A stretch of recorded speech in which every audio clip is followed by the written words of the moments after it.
In the national capital, Delhi, it is Arvind Kejriwal versus the Congress workers. There are dramatic scenes that are unfolding currently on the streets of Delhi, outside the Vidhan Sabha, the Delhi Assembly, after the Congress workers are now protesting against the Arvind Kejriwal government. The reason?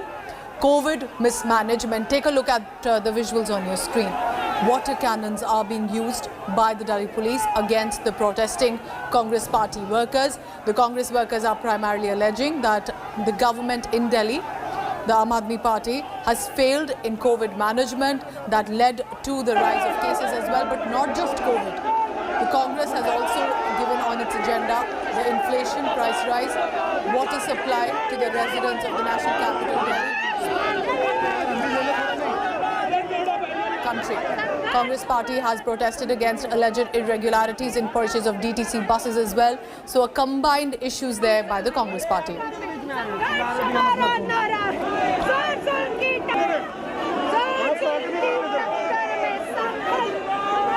Delhi police had to resort to mild force primarily because it appears some of the workers were trying to go into the assembly premises. They were trying to attempt to break the barricades that had been set up by the cops.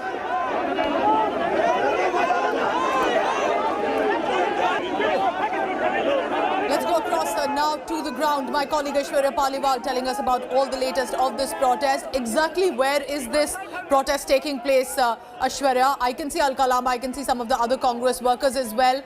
So, of course, a strong and defiant Congress seen on the streets of Delhi after a long time. What is on their agenda? Why are they targeting the Delhi government? Well, there are a couple of issues because of this leaders very forcefully trying to corner the Aam government. In fact, the clashes were so severe that the Delhi police had to intervene. In fact, water cannons were also being used. On one hand were the Congress workers who were protesting against the way in which the Delhi government handled the COVID crisis. There is also talks of some kind of corruption taking place with regards to the DTC buses. Price rise it is also something which the Congress leaders and the Congress party workers were talking about. The AAP, on the other hand, was trying to defend itself, which is why we saw these clashes taking place. The Delhi government very pleased to tackle down, had to step in and use water cannons to squelch what they perceived to turn out to be major clashes right outside the Delhi Assembly. Thank you so much, Aishwarya Paliwal, with all the latest. Very interesting to, of course, see the protest being led by Al-Kalama, who was with the Congress earlier, joined the Aam Aadmi Party, again now with the Congress party there on the barricades, protesting against Arvind Kejriwal.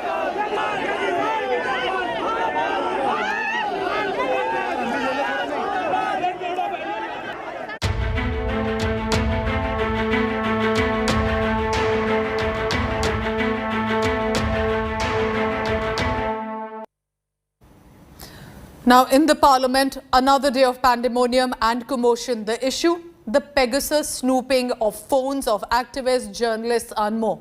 Lok Sabha Speaker Om Birla has warned the members of parliament of the opposition against unruly behaviour, warning even of disciplinary action. Yesterday, take a look at the visuals on your screen. Papers were thrown. They were thrown at the chair and even the treasury benches by the opposition netas. They created commotion. They are alleging snooping of their phones and of many more people. They are demanding a discussion. The government, meanwhile, has reached out to the opposition. Union Minister Piyush Goyal, representing the government at the centre, met the opposition leaders in Mallikarjun Kharge's room over a cup of coffee. Now, the opposition, however, has not given any assurance that whether the House will resume, whether they will allow it to function or not. They are asserting it is the government's duty to run the parliament and also listen to the opposition. What happened earlier in the day today? Both leaders of the houses of the Congress party met separately. They prepared a strategy on how to corner the government on the issue of the Snoop Gate. That's specifically about the Israeli spyware Pegasus, and if that was used by the government to spy on journalists, activists and many more high-profile names. Parliamentary Affairs Minister Prahlad Joshi hit back at Rahul Gandhi, the Wayanad Member of Parliament from Congress, saying his charges on Snoopgate are imaginary and just aimed to stall the House. कल दिनांक 28 जुलाई को जो सदन में घटना हुई है उसे मुझे अत्यंतिक पीड़ा हुई है। आसन पर पर्चे फेंकना, आसन की अवमानना करना हमारी संसदीय परंपराओं के अनुरूप नहीं है। क्या आप कल की घटना इस संसदीय गरिमा के अनुरूप मानते हैं? क्या इसे न्यायोचित मानते हैं? हम सबको सामूहिक रूप से निर्णय करना होगा कि हम कैसे इस सदन की गरिमा और सम्मान को बढ़ा सकते हैं। बीजेपी खुद तो लोकतंत्र को धज्जियां उड़ा रहे हैं। अगर ऐसा ना होते तो पेगासस की मुद्दे पे चर्चा करने में उनका डर क्यों होते हैं? मोदी जी आप क्यों डरते हो? अमित शाह जी आप क्यों डरते हो? सारे देश आप अपने कब्जे में है, सरकार अपना साथ है, तो क्यों पेगासस जैसे मुद्दे जो विपक्ष लोगों ने बार बार गुहार लगाते हैं कि इसको पहले चर्चा किया जाए, क्योंकि पेगासस के चलते हमारे हिंदुस्तान की सुरक्षा और नहीं बच पाना है। जो बीएससी में तय हुआ था 3 सब्जेक्ट, हम उन पर चर्चा करने के लिए तैयार हैं। और अगर वो राज्यसभा में पेपर फाड़ेंगे जिसपे उनको पता है कि पेगासस का अगर पेपर पढ़ा जाएगा, सो मोटो स्टेटमेंट होगा, तो उस पर चर्चा होगी। इसका मतलब चर्चा तो विपक्ष आता ही नहीं है ना। Let's go across to my colleague Anand Patel, who's tracking all the developments inside the parliament. Anand, are we expecting any proceeding to take place today, or it's a washout today as well, both in Lok Sabha and the Rajya Sabha? Over to you, Anand. Well, yes, Pooja, looks like it's going to be yet another day of washout as far as proceedings of both the houses are concerned. 2 adjournments since morning, and Lok Sabha was adjourned till 2 p.m. Remains to be seen as to what is the strategy of the government to bring the opposition on board, because all the attempts by the treasury benches, the parliamentary affair minister and the speaker to speak to the opposition ranks have failed, have not brought out any result. And the opposition has been alleging that there has been no business advisory committee meeting as well in which they can put forward their views. So clearly it's a stalemate from both the sides. The logjam continues as the government is unrelenting on its stand to allow any discussion as far as Pegasus snooping is concerned. Okay. And look, we are getting more reports from Israel. Their unconfirmed reports suggest that there's been raid at the NSO office. The NSO is the company which provides Pegasus spyware. So clearly the opposition is armed and charged with more ammunition against the centre, and looks like more pandemonium to follow in both the houses of the parliament, Pooja. Looks like any business is unlikely in the given scenario. Thank you so much, Anand, for all the latest. So has Pegasus spyware controversy now the issue which has united the opposition members of parliament, at least there in the houses? Now remember, while that storm continues, BJP's member of parliament, Nishikant Dubey, made a serious allegations against Mahua Moitra of the Trinamool Congress. He said that Mahua Moitra called him a Bihari Goonda. Dubey is alleging that during the Information Technology Committee meeting, whose chairperson is Dr. Shashi Tharoor, Mahua Moitra called him a Bihari Goonda after a heated exchange of words over Dubey's privilege motion against Tharoor. Moitra, however, has countered the claim. She has clearly said, I made no such allegation, even found it amusing. But Dubey is upping the ante. He's accusing now that Moitra is playing divisive politics, and because he's from Jharkhand, he's a member of parliament, she's making these allegations. But what has Mahua Moitra precisely said?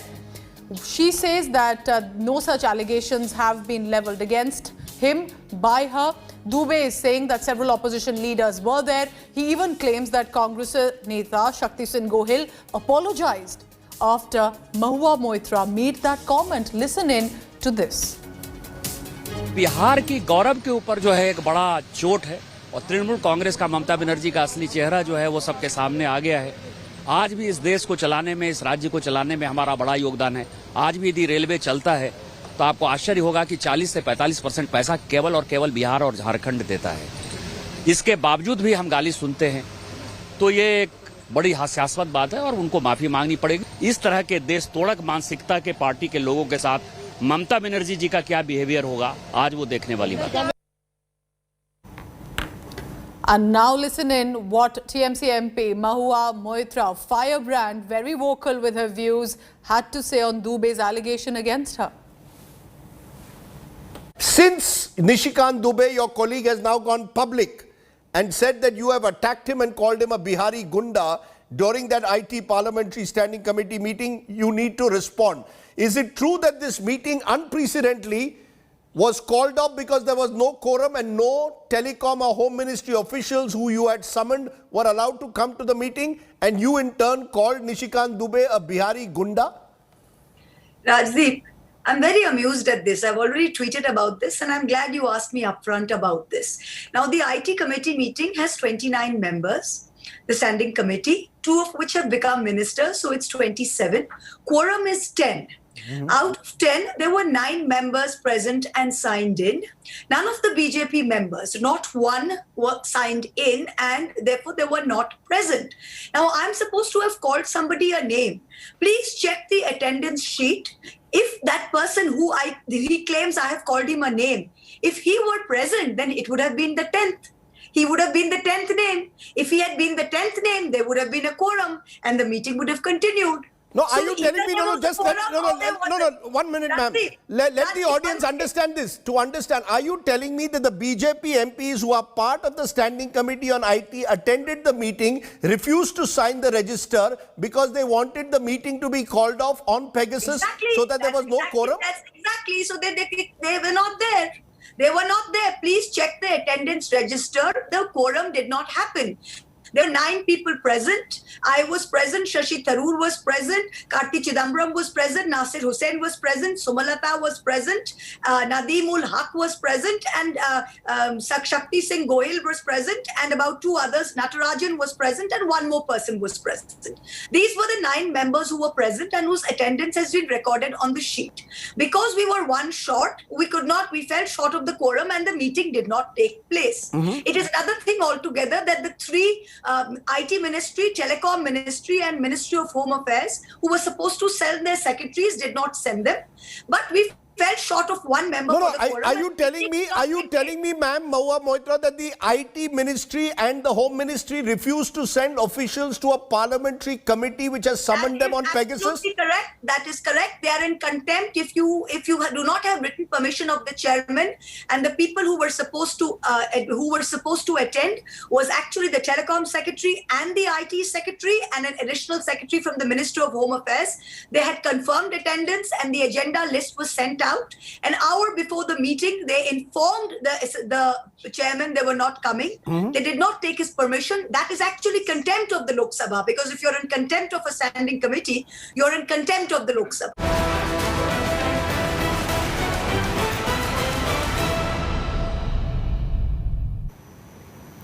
Bengal Chief Minister Mamata Banerjee is clearly on a mission, and that mission is for 2024. She's already been in the national capital. There are a series of meetings that are taking place with netas across political ideologies. Is this her attempt to bridge an alliance of opposition parties to take on Narendra Modi in 2024? She's been here for 4 days. On the 4th day of her visit to the national capital, she will likely be meeting Union Transport Minister Nitin Gadkari at 2 p.m. While the agenda is not clear, many within the opposition believe that Gadkari could just become a challenger to Prime Minister Modi within the BJP. Mamata Banerjee is also likely to meet today at about 4 p.m. The Dravida Munnetra Karagam Member of Parliament Kanimori, but it will be at 5 p.m. a very interesting meeting. Mamata Banerjee is slated to meet lyricist Javed Akhtar and popular actor wife Shabana Azmi. They will be calling on Mamata Banerjee. The Chief Minister is also likely to meet NCP Sharad Pawar, but that confirmation has not yet come. She's already met Sonia Gandhi, Rahul Gandhi. She met Delhi Chief Minister Arvind Kejriwal. She's already given call to Prime Minister Narendra Modi on the first day of her visit. All of this happening after her stellar victory in Bengal, where she defeated the BJP. So this is a very confident Mamata Banerjee. She's done her job well. She's returning, meeting other netas. Is this now an attempt to make an anti-Modi bloc ahead of 2024 elections? BJP जैसे एक communal एजेंडे वाला party के खिलाफ लड़ने के लिए हिंदुस्तान की हर लोकतांत्रिक धर्मनिरपेक्ष जितने ताकतें हैं सबको लामबंद करके एकजुटता होते हुए बीजेपी के खिलाफ लड़ा जाते हैं, लड़ सकते हैं, जीत सकते हैं। खुशफहमी अगर किसी को है तो इसका तो कोई किसी को आपत्ति नहीं हो सकती, लेकिन खुशफहमी के साथ साथ किसी को गलतफहमी हो जाए तो उसका तो इलाज वो जनता ही करेगी, हम नहीं कर सकते। So in this mission 2024 of Mamata Banerjee, let's take a look who all has she met already. She's been here for the 4 days. On July 27th, on the first day, she made a courtesy call to Prime Minister Narendra Modi, returning after winning those elections. But after that, the meeting started. Kamal Nath, the senior leader of the Congress party, also then meeting again senior leader of the Congress party, Anand Sharma, on the same day, 27 July. The next day, she meets Sonia Gandhi, the working president of Congress party, and Rahul Gandhi. And then one of her close friends and who often calls her Didi on social media, they exchange words there on social media. Arvind Kejriwal, Delhi Chief Minister from the Aam Aadmi Party. So these meetings have taken place. Many more are scheduled. Are we looking at perhaps the first initiative of what it could be as a united opposition against Narendra Modi? Some more breaking news coming in.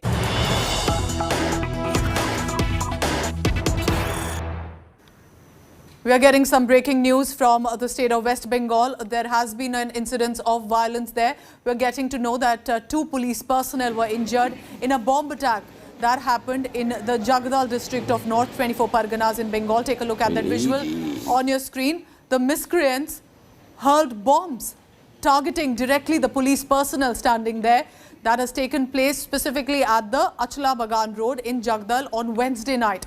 So after the incident, the police had to be deployed there. But as you can see, directly targeting at the police, it appears bomb-like substances were hurled at the police personnel. Suryagini is now joining me from Bengal. What exactly happened, Surya? Because this is a very dangerous precedence. Were these miscreants known to the police? Was there an incident of violence taking place? What happened?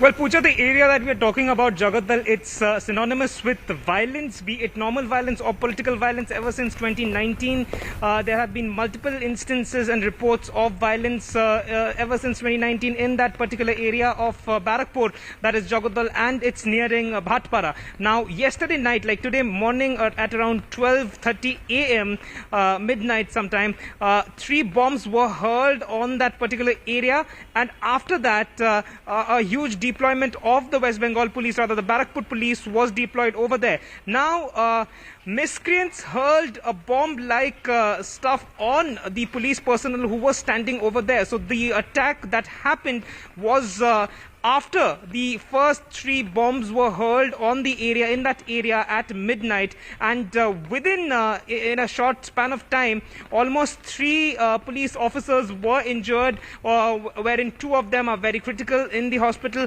and 1 has slight injuries. Now a huge deployment of the Barakpur Police Commissionate's Rapid Action Force has been deployed over there ever since last night. No one has been arrested in this particular incident so far, but Pooja, what we do understand over here is that that entire area in Barakpur from Jagadal to Bhatpara has been extremely synonymous with violence and has seen multiple reports of deaths that has happened due to violence, but thankfully no death has been reported in this one so far, and no one has been arrested in this particular incident as of yet. Nevertheless, an absolutely shocking incident there. Bomb-like substances appear to have directly being targeted at the police personnel deployed, but we are being told no casualty yet. Suryagini, thank you so much for all the latest on that.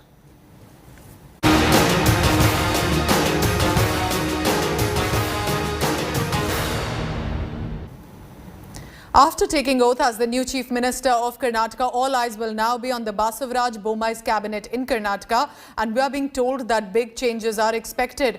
Remember, it's a 24-member state cabinet in Karnataka. Bommai is coming to Delhi tomorrow. He will likely be meeting Home Minister Amit Shah and the party president JP Nadda. This will be the first meeting since Basavaraj Bommai took oath as the Karnataka Chief Minister, replacing BS Yediyurappa. After 2 to 3 days, he may just visit again and then to discuss the cabinet expansion before the names are finalized. India Today has learnt that BJP in Karnataka may now focus to bring in young and fresh faces, looking at future leaders into the cabinet. Sources have revealed that several ministers in erstwhile Yediyurappa's cabinet may just not make the cut yet again. Former Deputy Chief Minister K.S. Ishwarappa, Jagdish Shettar, Shashikala Jole, Kota Srinivas Pujari, all of these are former ministers. MTB Nagaraj, Srimant Patil, Gay Gopalaya and R. Shankar may not continue in this cabinet of Bommai. But who could make the cut?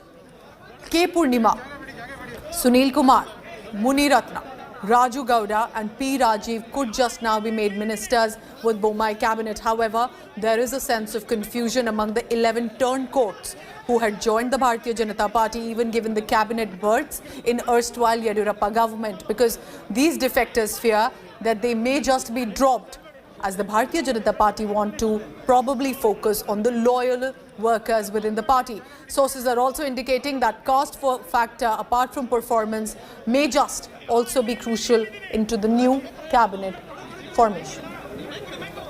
ನಾಳೆ ಬೆಳಗ್ಗೆ ದಿಲ್ಲಿಗೆ ಹೋಗ್ತಾ ಇದ್ದೀನಿ. ಅಲ್ಲಿ ಪ್ರಧಾನಮಂತ್ರಿ ಅಮಿತ್ ಶಾಜಿ ಅವ್ರನ್ನ, ರಾಜನಾಥ್ ಸಿಂಗ್ ಮತ್ತು ನಡ್ಡಾ ಅವ್ರನ್ನ ಭೇಟಿ ಆಗ್ತಾ ಇದ್ದೀನಿ. ಒಂದು ಶುಭವನ್ನು ಕೋರಿ ಆಶೀರ್ವಾದ ಪಡ್ಕೊಳ್ಳುವಂಥ ಒಂದು ಭೇಟಿ. ಅವರ ಸಮಯವನ್ನು ತೆಗೆದುಕೊಂಡು ಸಂಪುಟದ ಬಗ್ಗೆ ಚರ್ಚೆ ಮಾಡಲು ಹೋಗ್ತೀನಿ. ಆ ಸಂದರ್ಭದಲ್ಲಿ ಸಚಿವ ಸಂಪುಟದ ಸದಸ್ಯರ ಆಯ್ಕೆ ಕೂಡ ಆಗ್ತದೆ. ನಾನು ಆ ಕ್ಯಾಬಿನೆಟ್ನಲ್ಲಿ ಸೇರ್ಪಡೆ ಆಗದೇ ಇರಲಿಕ್ಕೆ ಒಂದು ನಿರ್ಧಾರ ಕೈಗೊಂಡಿದ್ದೇನೆ. ಅದಕ್ಕೆ ಮುಖ್ಯ ಕಾರಣ ಒಂದು ಮಾಜಿ ಮುಖ್ಯಮಂತ್ರಿ ಅನ್ನುವಂಥ ಒಂದು ನೈತಿಕತೆಯ ಕಾರಣದ ಸಲುವಾಗಿ ನಾನು ಈ ನಿರ್ಧಾರ ಕೈಗೊಂಡಿದ್ದೇನೆ. ಮಾನ್ಯ ಯಡಿಯೂರಪ್ಪನವರು ಸೀನಿಯರ್ ಲೀಡರ್ ಇದ್ದರಿಂದ ಅವರು ಮುಖ್ಯಮಂತ್ರಿ ಹಿಂದೆ ಹಲವಾರು ಸರ್ಕಾರ ರಚನೆ ಮಾಡಿದಾಗ ಅಲ್ಲಿ ನಾನು ಮಂತ್ರಿಯಾಗಿ ಕೆಲಸ ಮಾಡಿದ್ದೆ. ಈಗ ಈ ಒಂದು ಮಾಜಿ ಮುಖ್ಯಮಂತ್ರಿ ಕಾರಣದ ಸಲುವಾಗಿ ನಾನು ಇವತ್ತಿನ ಸರ್ಕಾರದಲ್ಲಿ ಸಂಪುಟದಲ್ಲಿ ಸೇರ್ಪಡೆ ಆಗದೇ ಇರಲಿಕ್ಕೆ ನಿರ್ಧಾರ ಮಾಡಿದ್ದೇನೆ. I'm heading to a very short break, but coming up next is a very shocking story that has come in from Jharkhand. A session